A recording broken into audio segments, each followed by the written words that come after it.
Hello my dear friends, welcome back to Gyan Sagar. My self प्रेरणा दसवंती। और आज हम लोग डिस्कस करेंगे एईसी पेपर 3। कौन सा यूनिवर्सिटी का? कुल्हान यूनिवर्सिटी का। ठीक है, चलिए ये पीडीएफ जो अभी हम लोग इसको पढ़ेंगे, ये पीडीएफ आपको कहाँ मिलेगा? इसी बॉक्स के डिस्क्रिप्शन बॉक्स में मिलेगा। ठीक है, ये पीडीएफ कहाँ मिलेगा? इसी बॉक्स के डिस्क्रिप्शन बॉक्स में मिलेगा। तो चलिए आइए हम लोग पहले देखते हैं कि सब हमारा क्या क्या हमारा यहाँ पे कंटेंट है कोर्स कंटेंट पढ़ने के लिए। ओके, ऐसे है। ठीक है, चलिए तो पहला हमारा ह्यूमैनिटीज़ वर्सेस साइंस। ठीक है, ह्यूमैनिटीज़ वर्सेस साइंस जो कि किनका? एस राधा कृष्णन जी का है। और क्या है ये? इंडियन राइटर है हमारे। Wings of fire, wings of fire किनका है? एपीजे अब्दुल कलाम। एपीजे अब्दुल कलाम का ये ऑटोबायोग्राफी है।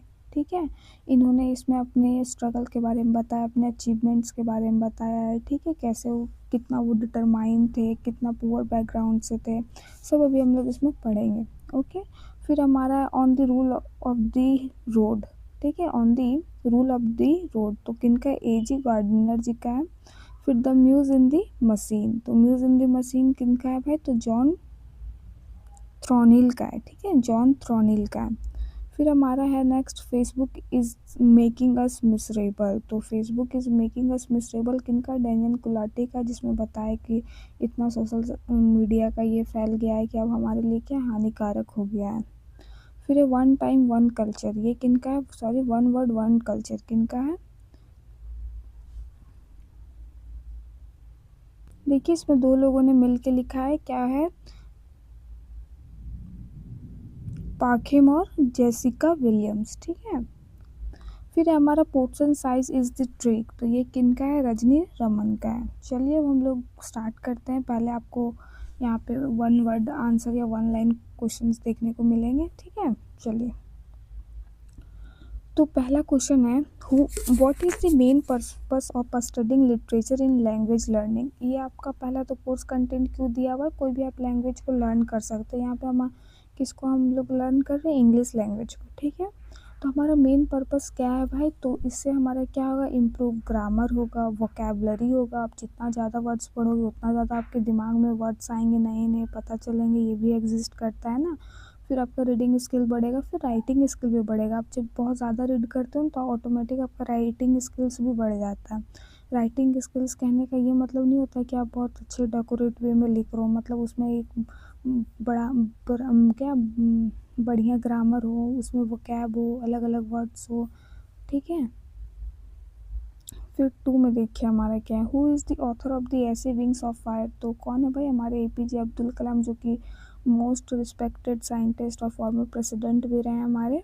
चलिए फिर थर्ड में क्या है? The essay on the rule of the road was written by whom, तो एजी गार्डनर। ओके, फोर्थ में हमारा the essay Facebook is making us miserable is written by which author, तो डैनियल गुलाटी। 5 में which essay discuss the relationship between humanities and science subject, तो किस में हमें ये हुआ है भाई? तो ह्यूमैनिटीज़ वर्सेस साइंस में है, और इसमें दोनों को बैलेंस करके ये है, अब पढ़ेंगे हम लोग। ठीक है, फिर देखिए 6 में what is the central theme of wings of Fire, तो क्या है? Hard work, determination and achieving dreams. कैसे एपीजे अब्दुल कलाम कैसे फैमिली से बैकग्राउंड से बिलोंग करते थे, कितना उन्होंने हार्ड वर्क किया।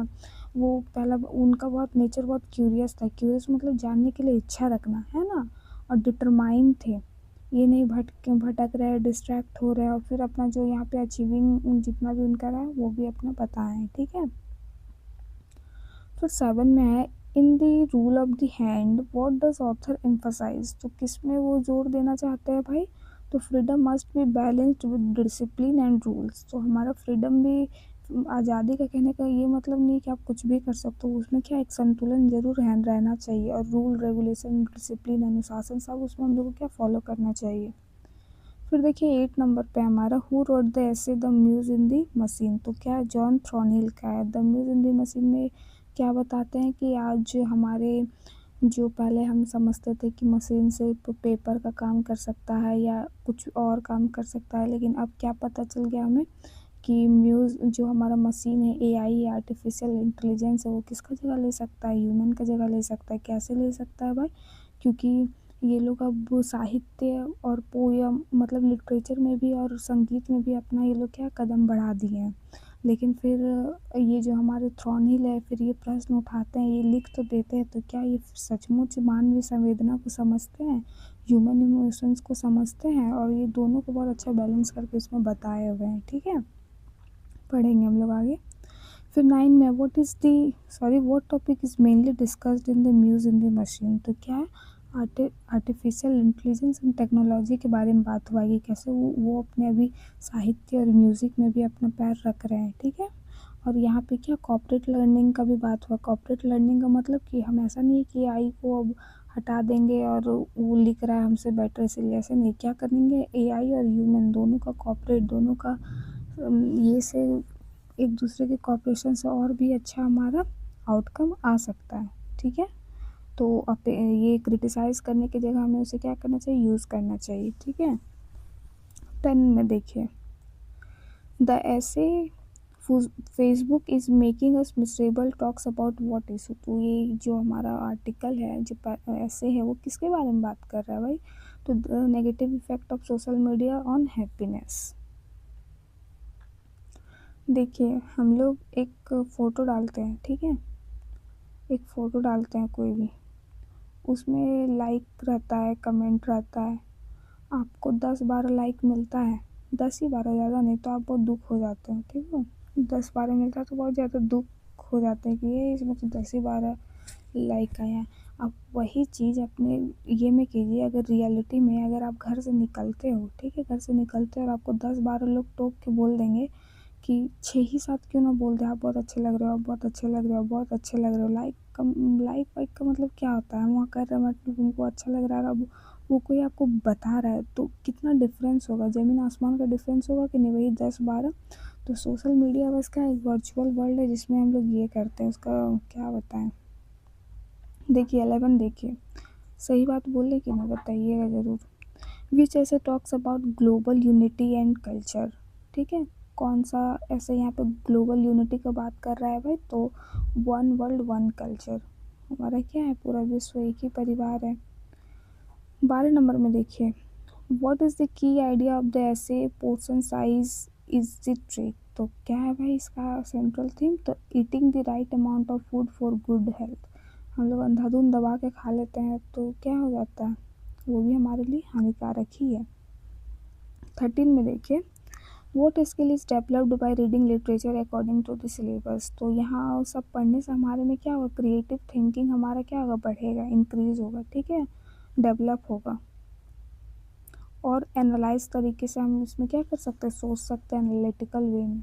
ठीक है, 14 में देखिए, literature helps a student develop which type of expression, तो लिटरेचर क्या हमें हेल्प करता है भाई, तो इमेजिनेटिव सेल्फ एक्सप्रेशन। ठीक है, काल्पनिक और क्या अपने अपना ही ये में क्या कर सकते हैं, एक्सप्रेस कर सकते हैं अपनी चीज़ों को, अपने बातों को, अपने आइडियाज़ को, है ना। 15 में देखिए, विच ऐसे highlights the importance of following rules in society, तो कौन सा ऐसे हमें बता रहा है कि ये महत्वपूर्ण है सोसाइटी को रूल्स को फॉलो करना, तो क्या होगा, on the rule of the road.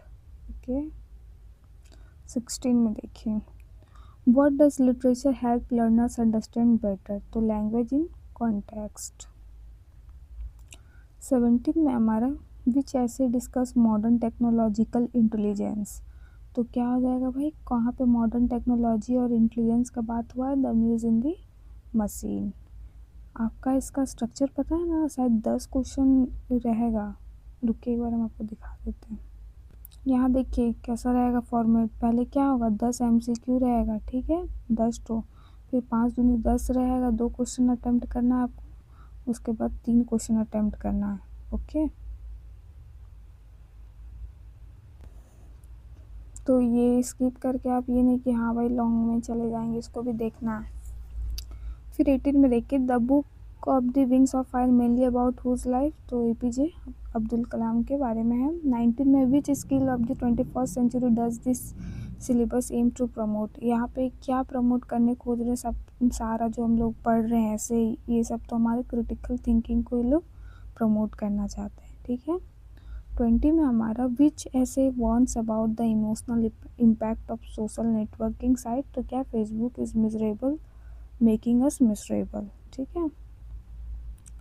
21 में हमारा what does literature reflect about society. तो लिटरेचर क्या, जैसे कि हमें पता है साहित्य समाज का दर्पण है, बहुत फेमस ये है ना, कोट है, साहित्य समाज का दर्पण है, तो वही है। तो क्या यहाँ पे शो करता है भाई, तो किसी भी सोसाइटी का वैल्यूज़ को दिखाता है, वहाँ के कल्चर को दिखाता है और वहाँ के ह्यूमन एक्सपीरियंस को दिखाता है, क्या अनुभव रहा है उनका। ठीक है।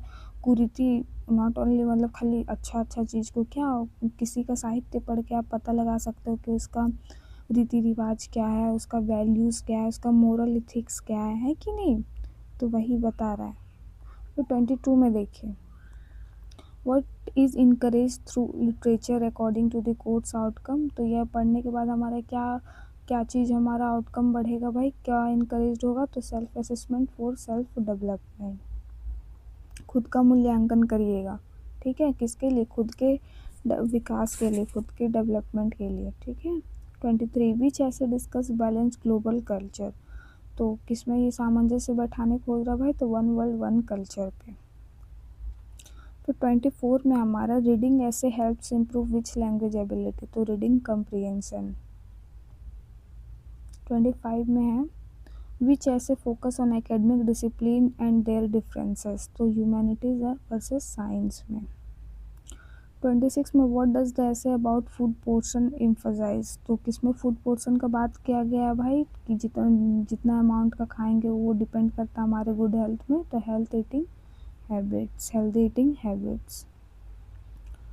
फिर हमारा which essay discuss the influence of machine and creativity. तो किसमें है, the muse in the machine में, जिसमें एआई इंटेलिजेंस और टेक्नोलॉजी के बारे में बात किया गया है। फिर हमारा what important personal qualities highlighted in Wings of Fire. तो कैसा होना चाहिए, डिटर्मिनेशन, है ना, इसको जब ज़्यादा पर्सनल क्वालिटी बताया गया, हाईलाइट किया गया। मेहनत तो हम सभी कर लेते हैं। चलिए, लिटरेचर हेल्प्स डेवलप विच राइटिंग स्किल। तो किस प्रकार का राइटिंग स्किल को डेवलप करता है भाई, तो क्रिएटिव राइटिंग स्किल। ठीक है। डाइवर्जेंट होना चाहिए, है ना, कन्वर्जेंट नहीं होना चाहिए। 30 में देखें, the main goal of the course language through literature is to, क्या है हमारा मेन एम, यहाँ पे मेन गोल क्या है, तो learn language effectively through literary text. चलिए, अब हम लोग क्वेश्चन देखेंगे। हमारा जो पहला था ह्यूमैनिटीज़ वर्सेस साइंस से, और ठीक है, और जैसे जैसे आएगा हम लोग उसको करेंगे। पहला क्वेश्चन क्या है, what is the difference between humanities and science, explain in detail. पहले हम लोग सेंट्रल थीम वाला कर लेंगे, उसके बाद इसको करेंगे। ठीक है। देखिए, ह्यूमैनिटीज़ वर्सेस साइंस का थोड़ा सा हम लोग उसके सेंट्रल थीम को समझने का प्रयास करते हैं। जैसे कि एस राधा कृष्णन जी बताना चाहते हैं, क्या बताना चाहते हैं भाई, यहाँ पे वर्सेस वो वर्ड यूज़ है, लेकिन ये नहीं है कि आदमी को बोल रहा है आप ह्यूमैनिटीज़ पे जाओ या ये पे जाओ, साइंस पे जाओ। ये क्या बोल रहे हैं कि दोनों एक दूसरे को क्या करता है, कंप्लीट करता है। ठीक है, दोनों एक दूसरे को कंप्लीट करता है। और ये यहाँ पे क्या बोल रहे हैं कि जो हमारे स्टूडेंट का दिल होना चाहिए वो कैसा होना चाहिए, ह्यूमन हार्ट होना चाहिए। और दिमाग कैसा होना चाहिए भाई, तो साइंटिफिक माइंड होना चाहिए। और दोनों के ही बैलेंस से क्या होगा, दुनिया आगे बढ़ेगा। अदरवाइज ये क्या होगा, बहुत हानिकारक हो जाएगा। कैसे हानिकारक हो जाएगा भाई, आपको यहाँ पे बताया गया है कि साइंस यहाँ पे हमारे क्या देता है, यहाँ पे साइंस को क्या बताया गया है, पावर बताया गया है। ठीक है, साइंस क्या है, पावर है। लेकिन इस पावर को सही वे में डायरेक्शन कौन देगा, तो ह्यूमैनिटीज़ देगा। ठीक है, बिना नैतिक गुण और ये का हमारा कोई भी काम क्या है, कोई भी काम लाभदायक नहीं है। ठीक है, इनके अकॉर्डिंग। तो चलिए इसको हम लोग करते हैं। तो पहला, what is the difference between humanities science and explain in detail. हाँ, और इस दोनों को क्या इंटीग्रेट करने का भी बात की है, मतलब एकीकृत करने का भी बात की है, कि दोनों का सामंजस्य लेके ह्यूमन को क्या होना चाहिए, आगे बढ़ना चाहिए। ठीक है। क्वेश्चन नंबर 1 है, what is the difference between humanities and science, explain in details. जैसे मान लीजिए कोई भी आप आविष्कार किया, अब आपके अंदर वो है ही नहीं कि हम ये दुनिया को दिखाए, या फिर आप उसका गलत इस्तेमाल कर रहे हैं, तो वहाँ ह्यूमैनिटीज़ का कमी आ जाएगा। तो फिर वो साइंस का पावर का आपको क्या फ़ायदा है ना, कि आप उसको बॉम्ब से उड़ा दे रहे हो, है कि नहीं। तो फिर बिना ह्यूमैनिटीज़ का वो, जब तक आपका ह्यूमन हार्ट और ये नहीं रहेगा तो बस ख़त्म है कहानी, है ना। चलिए, पहला, what is the difference between humanities and science, explain in detail. तो देखिए, तो humanities and science are two important branches of knowledge that help human being understand the world in different ways. ये दोनों ही क्या करता है, हमें मदद करता है दुनिया को समझने के लिए अलग अलग वे में। कोई लॉजिकल वे में कर रहा है, एक क्या कर रहा है, नैतिक वे में कर रहा है ना, मॉरल वे में। Although both are essential for the development of society, और दोनों ही ज़रूरी है किसी भी सोसाइटी का डेवलपमेंट के लिए। बस साइंटिफिक और पूरा टेक्नोलॉजिकल सोसाइटी बनाना चाह रहा है, उसमें नैतिक मूल्य है ही नहीं, तो फिर क्या होगा। Their approaches, method and objectives are different. Okay, humanities are mainly focused on human culture, values, history, language, literature and philosophy। humanities तो किसका ब्रांच है भाई, तो ह्यूमन कल्चर को बताता है, फिर वैल्यूज़ को बताता है, हिस्ट्री को बताता है, लैंग्वेज को बताता है, लिटरेचर को बताता है, और फिलॉसफी में बताता है। एक बात अच्छा हम लोग बीएड में पढ़े हैं कि ह्यूमैनिटीज़ बताता है, साइंस बताता है, क्या बताता है, हाउ। ठीक है, हाउ का जवाब देता है, कैसे, और वो ये का, और हमारा ह्यूमैनिटीज़ है वो किसका जवाब देता है, वाई, ये क्यों है। ठीक है, चलिए। The purpose of humanities is understanding human life, emotion, tradition, social behavior। Subject like history, philosophy, literature, sociology, political science common under humanities। और ये सब ह्यूमैनिटीज़ के अंदर आपको पता चलेगा कौन कौन सा सब्जेक्ट आ रहा है, जितना भी हमारा आर्ट्स का रहता है ना, पॉलिटिकल साइंस, ये सब हो गया। ओके, और through this subject we learn about human experience, moral values and culture heritage. और इसी से बिना हिस्ट्री का आप बता पाओगे कि हाँ भाई इसका उस टाइम ज़रूरत पड़ा था, इसीलिए यहाँ हम लोग साइंटिफिक दिमाग लगा के उसको लाए हैं ना, तो ये बताता है कि क्यों हम लोग ये चीज़ आया। ठीक है, अब देखिए साइंस क्या बताए। Science deal with the study of nature, physical world and scientific phenomena through observation and experiment. Science aim to discover facts, laws and principle. ये लॉजिकल होता है, और ये क्या है, इसका डिस्कवर करना, फैक्ट है, लॉज है, प्रिंसिपल्स है। ठीक है, subject like physics, chemistry, biology, mathematics are part of science। Science relies on experiments, measurement, logical reasoning to reach conclusions। Scientific study has helped humanity develop technology, medicine, modern infrastructure। तो समझ में आया science और humanities में क्या है। Humanities में हमारा जितना भी आर्ट्स का सब्जेक्ट हो गया, literature, philosophy, history, political science, ये सब आता है। और ये वाई, क्यों इसका ज़रूरत पड़ा साइंस का, इस वजह, तो इसका सारा जवाब यहाँ से मिलता है। क्या ह्यूमन का कल्चर रहा है, क्या हिस्ट्री रहा है, तो हमारे ये सब हमारा ह्यूमैनिटीज़ से पता चलता है।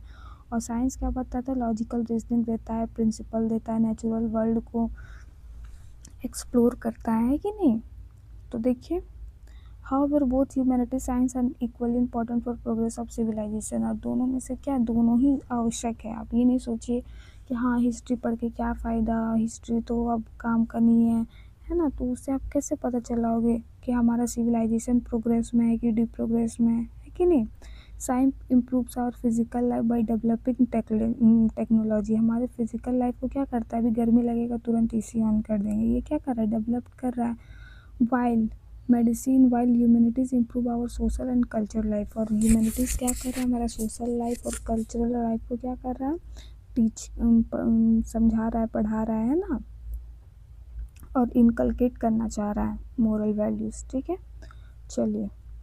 अब सेकंड नंबर क्वेश्चन है कि why are both humanities and science important for the development. तो ये दोनों हमारे लिए क्यों ज़रूरत है भाई, तो देखिए इसका आंसर।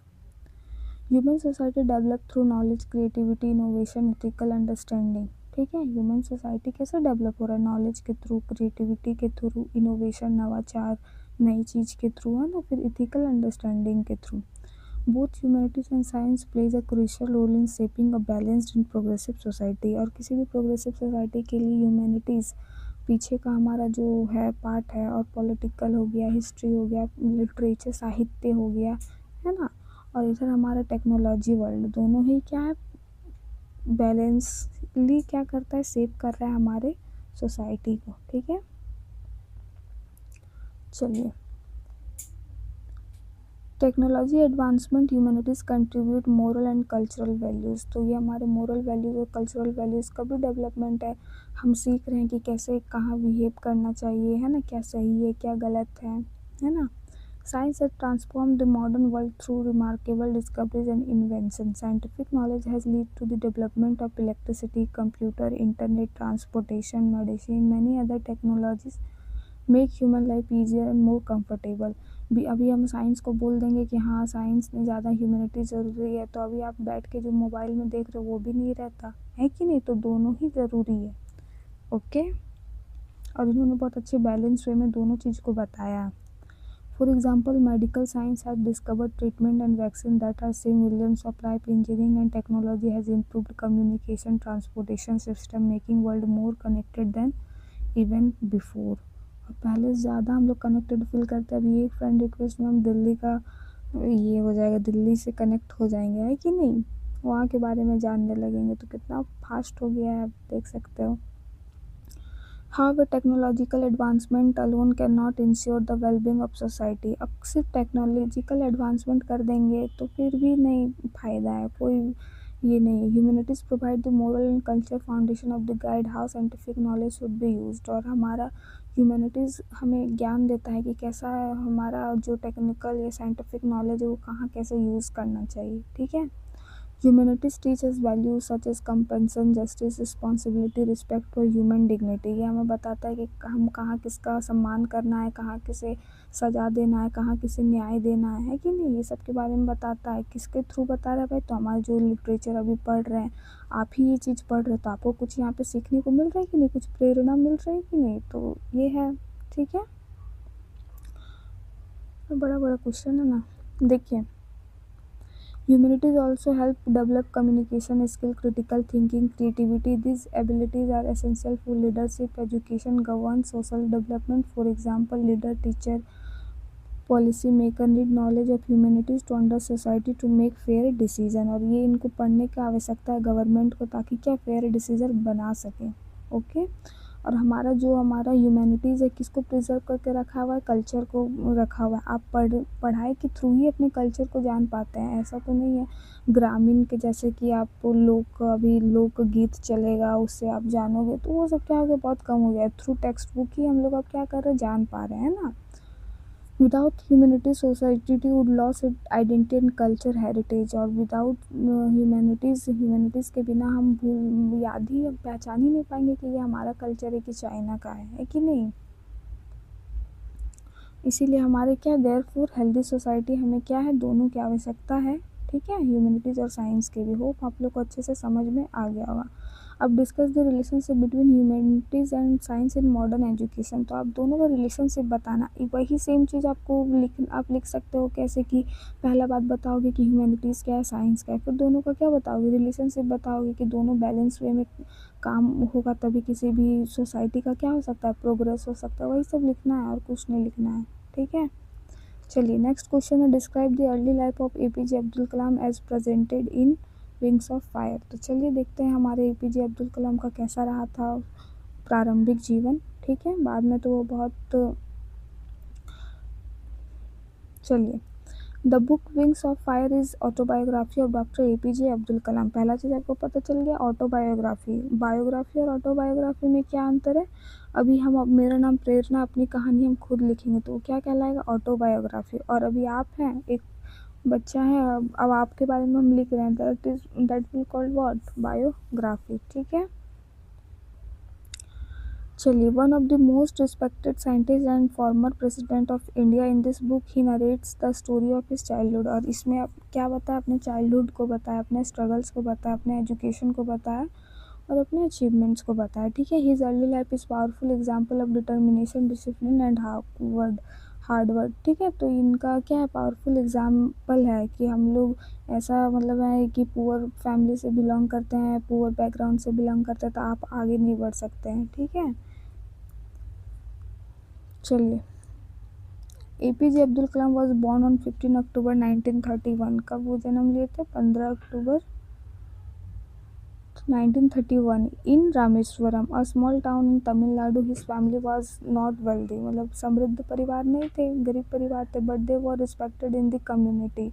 लेकिन वो क्या, वो रिस्पेक्टेड आदमी थे भाई, इज्जतदार, ठीक है। His father Jainulabdeen was a boat owner, ठीक है, नाविक थे, एंड डीपली स्पिरिचुअल पर्सन, भगवान को मानते थे अपने।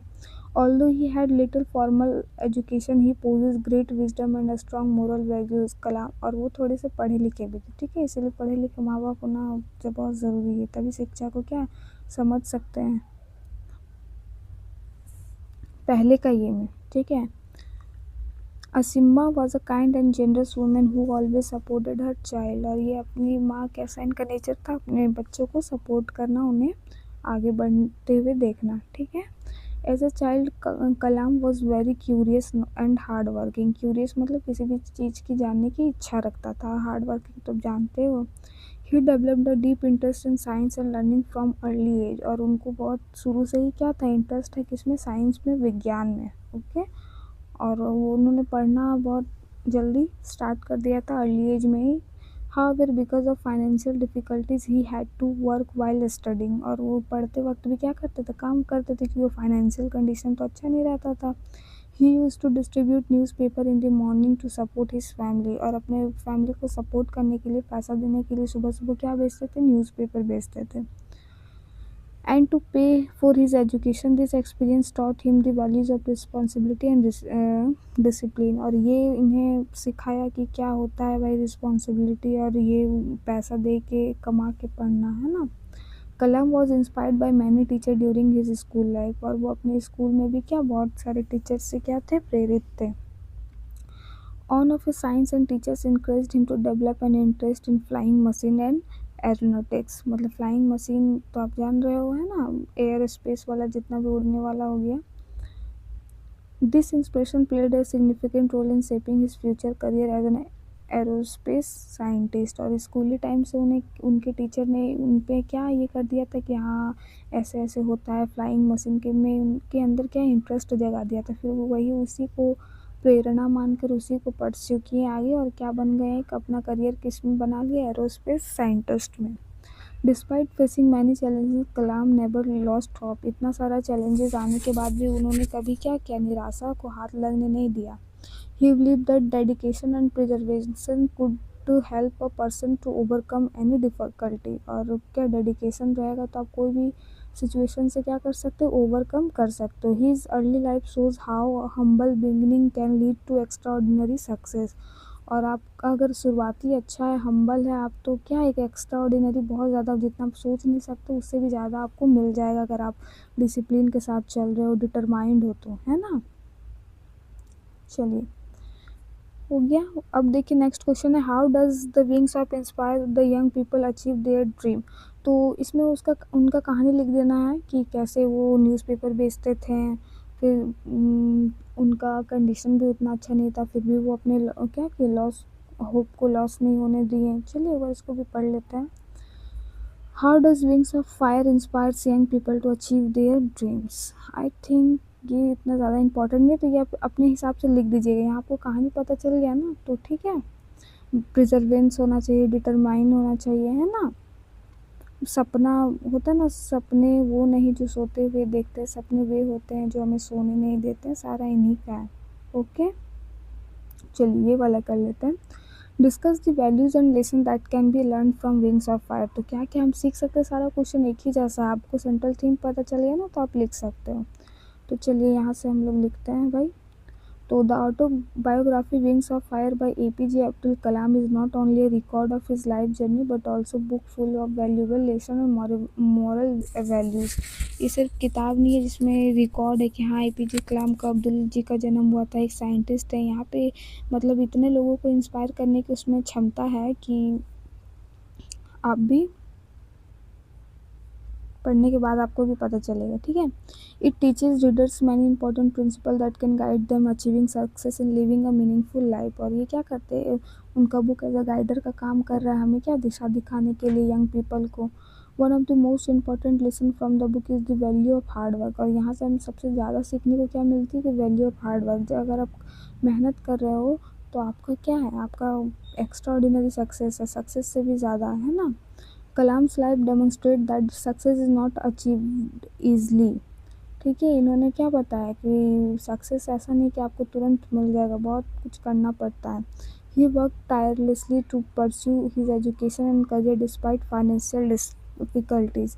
इतना डिफ़िकल्टीज़ फाइनेंशियल रहने के बाद भी उन्होंने अपना एजुकेशन को क्या किया, कंटिन्यू रखा। चाहे वो उनको न्यूज़ पेपर क्यों ना बेचना पड़ा, फिर भी वो क्या रखे, कंटिन्यू रखे। His determination and dedication played a crucial role in his achievement.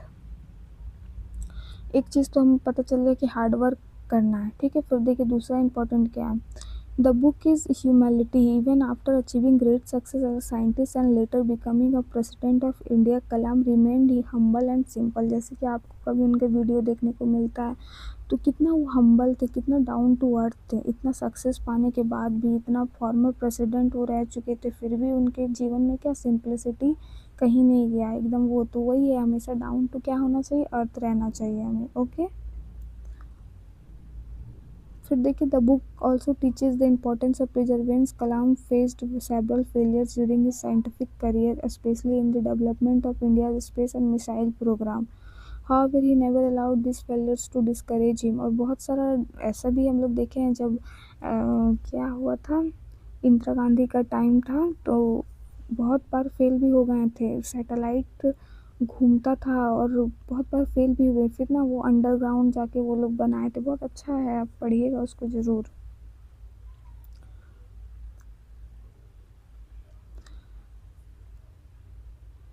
ठीक है, तो मतलब क्या है कि बहुत सारे उनको फेलियर भी मिला, लेकिन उससे कभी क्या हुआ, डिस्करेज वो नहीं हुए। ठीक है, फिर respect for teachers and mentor is another significant lesson in the book. Kalam often express gratitude to teacher who inspired him during his childhood. और ये अपने टीचर्स, हम लोग अपने टीचर्स को क्या करते हैं, कभी कभी मास्टर मास्टरवा ऐसे करके बोल के क्या कर दिया करते हैं। करते हैं कि नहीं, आप लोग भी करते हैं। लेकिन अपने टीचर को क्या करना चाहिए, हमेशा रिस्पेक्ट करना चाहिए। ठीक है, वो अपने देखिए चाइल्डहुड के भी टीचर्स को क्या कर रहे हैं, क्या कर रहे हैं, डेडिकेशन दे रहे हैं, डेडिकेशन नहीं, क्रेडिट दे रहे हैं कि नहीं, क्रेडिट दे रहे हैं। तो मतलब वो जान गए कि हम अभी भले यहाँ इतना कुछ जाने, लेकिन उनका दिमाग में डालने वाला कि हाँ भाई तुम इसमें अच्छा कर सकते हो, इंटरेस्ट है तुम्हारा, तुम काबिल हो, उसको किसने समझाया, उसके स्कूल टीचर ने ही समझाया होगा, तभी तो वो आज इतना नाम ले रहे हैं कि नहीं। फिर the book also highlight the important of team work. Kalam emphasizes the great achievement are rarely to the result of individual effort. और वो क्या टीम वर्क को भी क्या किया यहाँ पे बताया कि टीम वर्क करना एक इंडिविजुअल एफर्ट से क्या है, ज़्यादा बेहतर है। यही है भाई आपका।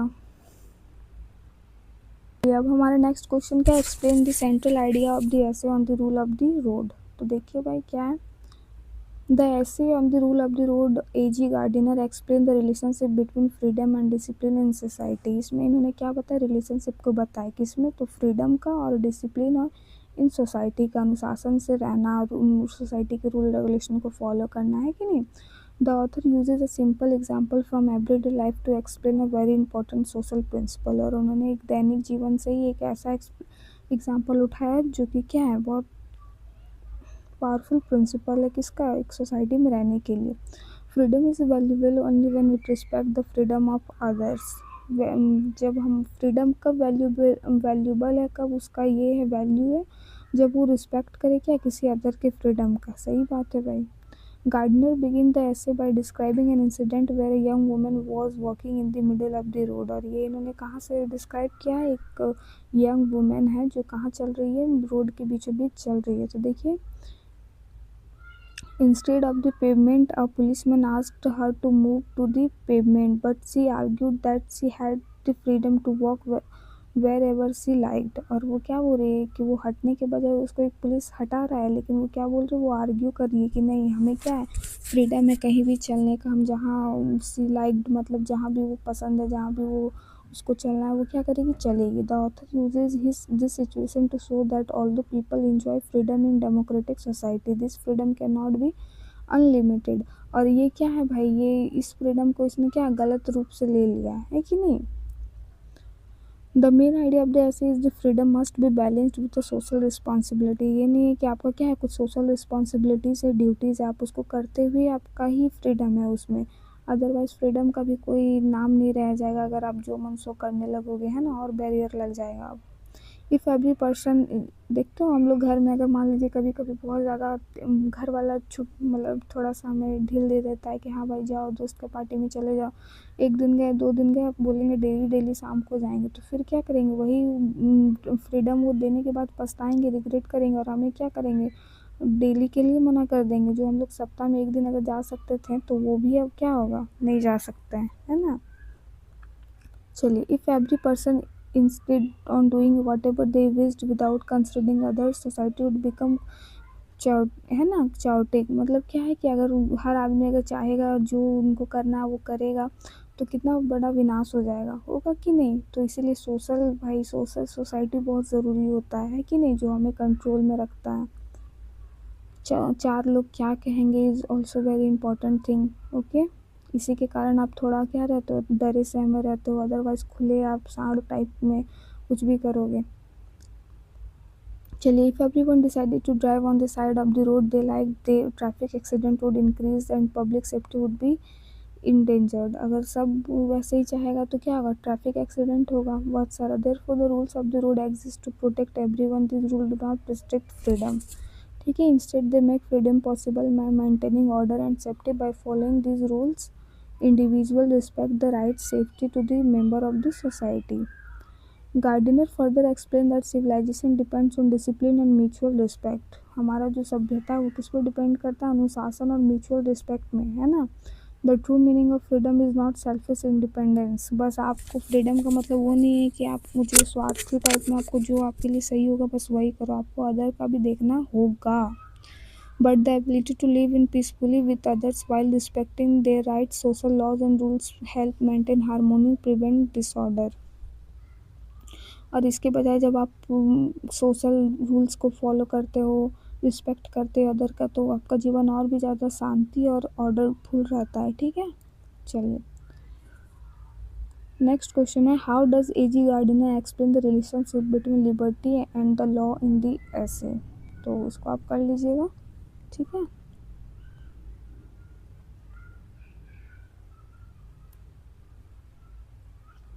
फिर next question, what moral lesson does the essay on the rule of the road teach about responsible citizen. Responsible, तो इससे हमें पता चल गया ना कि क्या है कि हमें जो भी फ्रीडम मिलेगा, लेकिन ऐसा नहीं है, हमें क्या करना चाहिए, डिसिप्लिन को फॉलो करके करना चाहिए। आपको ऐसा नहीं कि आपको फ्रीडम मिला है तो आप जहाँ चाहोगे चल सकते हो, जहाँ चाहोगे बैठ सकते हो। इससे क्या होगा, सोसाइटी में भी और ये में डिसऑर्डर फैलेगा कि नहीं, बस उसी को लिखना है। ठीक है, फिर नेक्स्ट क्वेश्चन हमारा, explain the explain the main idea of the essay the muse in the machine. तो बस यही है एआई इंटेलिजेंस वाला, तो चलिए इसका देखते हैं हम लोग। फिर the essay muse in the machine by John Thornhill discuss the relationship between human creativity and modern technology. और यहाँ पे किसके बीच में रिलेशनशिप को बताए हैं, ह्यूमन क्रिएटिविटी और मॉडर्न टेक्नोलॉजी पर, स्पेशली आर्टिफिशियल इंटेलिजेंस, जो एआई का भी दौर चल रहा है उस पर इन्होंने ज़्यादा बताया। और क्या बताया, by the author express how machines are becoming capable of performing task that were traditional associated with human creativity. और वो कैसे, यहाँ पे इन्होंने क्या एक्सप्लोर किया कि मशीन क्या हो रहा है, सक्षम हो रहा है, कैपेबल हो रहा है किसको करने में भाई, जो कि पहले सिर्फ क्या कर सकते थे, ह्यूमन क्रिएटिविटी में आता था, बस ह्यूमन कर सकते थे। ह्यूमन क्या कर सकते थे भाई, तो कला, म्यूज़िक, है कि नहीं, writing, composing, music, producing art, ये सब क्षमता सिर्फ किस में थे, ह्यूमन में थे। लेकिन अब मशीन भी इसमें क्या हो रहा है, कैपेबल हो रहा है।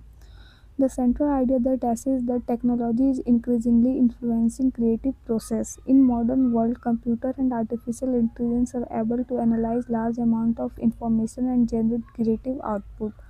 For example, machine can now compose music, write poetry, and even create painting. This development raises an important question: Can machine truly replace human creativity? इतना वो कुछ कर पा रहा है, आप बोल रहे हो आजकल तो हम लोग कुछ भी नहीं कर रहे हैं, म्यूज़िक भी बन जा रहा है, पोइट्री भी लिखा जा रहा है, कोई पेंटिंग तुरंत बोलिएगा कि स्केच वाला जो होता है ना, वो पहले 2000-3000 में बिकता था, वैसे ही बना के दे देता है तुरंत, 2 मिनट भी नहीं, कुछ सेकंड में।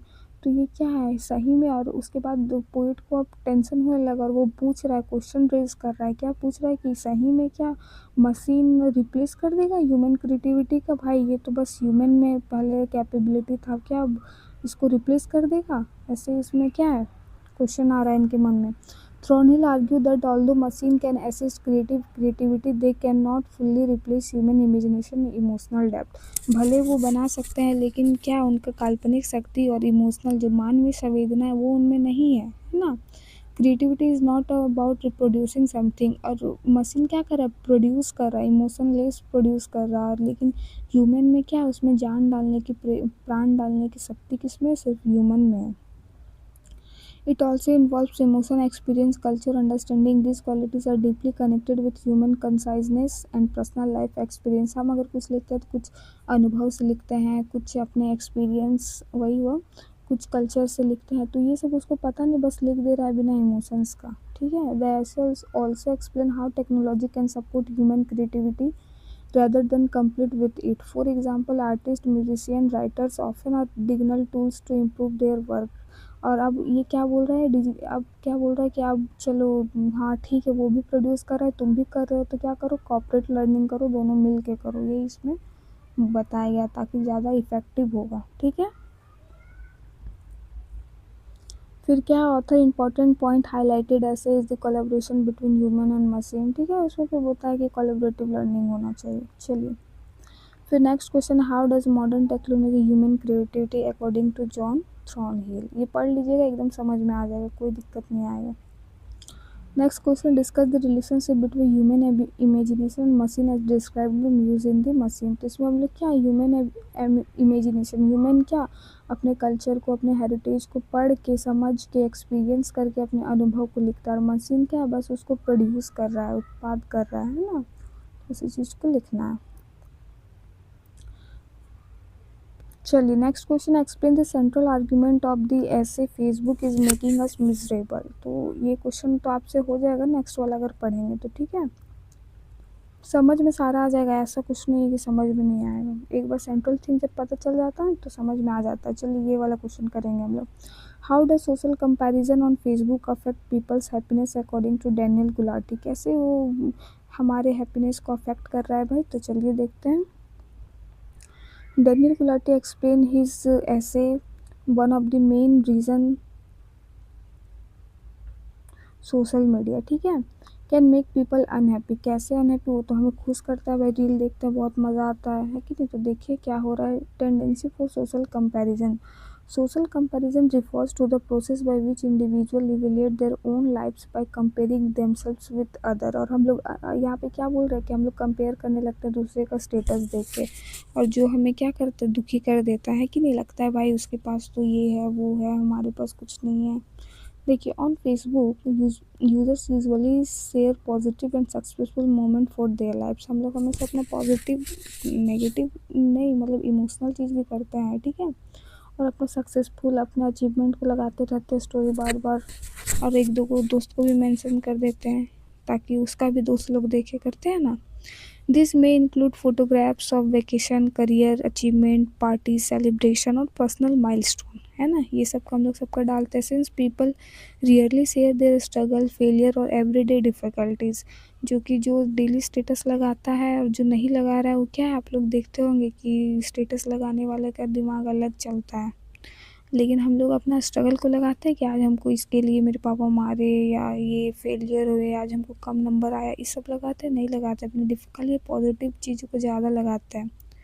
इससे क्या हो रहा है, when individually constantly see these images success and happiness, they may start comparing their own lives. और जब ये लगातार किसी का देखते हैं तो हम लोग अपने कंपेयर करने लगते हैं, अरे वाह कितना अच्छा लाइफ जी रहा है ना, with what they observe online. और जो ऑनलाइन जो ऑब्जर्व का हमारे निजी ज़िंदगी में क्या चल रहा है उसको कुछ नहीं पता, लेकिन हम लोग अपना खाली ऐसा ऐसा मोमेंट को लगाते हैं कि अगला को लगेगा ये बंदा बहुत खुश है।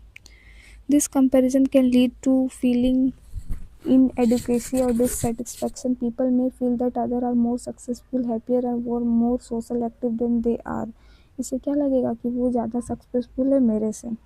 Gulati argues that this comparison is unfair because it is based on incomplete information. और वो बता रहे ये जो हम लोग कंपेयर करते हैं वो क्या अनफेयर है, क्यों भाई, क्योंकि ये क्या है, इनकम्प्लीट इन्फॉर्मेशन है, हम आधी इन्फॉर्मेशन है। वो खुश है ये तो चलो ठीक है, लेकिन वो दुख भी कितना है अंदर से, वो हमें नहीं, वो स्टेटस नहीं लगा रहा है।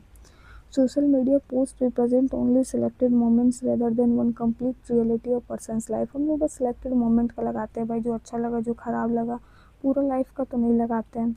Behind the scene every one faces challenges, disappoints and struggle that are really visible online. और इसके पीछे भी बहुत लोग डिसअपॉइंट है, स्ट्रगल कर रहे हैं, ठीक है, जो कि हमें ऑनलाइन नहीं दिखता है। This also highlights the frequent exposure such comparison can lower self-esteem. Individual may feel pressure to match the lifestyle और achievement of others। इसमें हम लोग प्रेशर में आ जाते हैं, क्या प्रेशर में आते हैं कि हमें उससे मैच करना है कि नहीं। तो यही इसका है, ठीक है। तो कंक्लूज़न यही है कि डरना नहीं है। आपका दोस्त भले सक्सेस मोमेंट लगा रहा है, लेकिन उसके अंदर जीवन में भी बहुत दुख है, तो आप भी उस तक पहुंच सकते हैं, ठीक है। डरना नहीं है बच्चों। फिर है next question, what solution does the author suggest reduce the negative effect of social media, तो देख लीजिएगा। फिर explain the concept of one world culture. अब वीडियो बहुत बड़ा हो जाएगा, इसको आप लोग खुद से कर लीजिएगा, ठीक है। एक ही परिवार है, वही है, बताना है इसमें, और एकदम लैंग्वेज बहुत अच्छा है, तो आपको समझ में आ जाएगा, ठीक है। इधर लाइट भी नहीं है, तो इसीलिए चार्ज नहीं है फ़ोन में। ओके, नेक्स्ट है how has globalization contributed to the development of global culture, ठीक है। नेक्स्ट क्वेश्चन है हमारा, discuss the advantage and disadvantage of the idea one word one culture. का एडवांटेज और डिसएडवांटेज दोनों लिखना है। फिर portion size in the trick, explain the main idea of the essay, portion size in its the trick, तो खाना वाला है, तो ये भी हो जाएगा आप लोग से, डरना नहीं है। Why is portion control important for maintaining good health, तो क्यों हमें कंट्रोल करने की ज़रूरत है भाई, तो लिख लीजिएगा। थर्ड में how can individual develop healthy eating habit according to the essays, essay के पढ़ने के बाद अपना डाइट को आप मेंटेन करने की प्रेरणा मिलेगा आपको। तो ये पीडीएफ आपको कहाँ मिलेगा, यही वाला ये में मिलेगा, नहीं होगा तो दो जो बचा है उसको हम लोग कर देंगे, ठीक है। कमेंट कीजिएगा, अगर मेजोरिटी में रहेगा तो बना देंगे, अदरवाइज अगर पढ़ के समझ में आता है तो very good, bye, all the best, और हैप्पी ईद और सरहुल आप लोग को, ठीक है।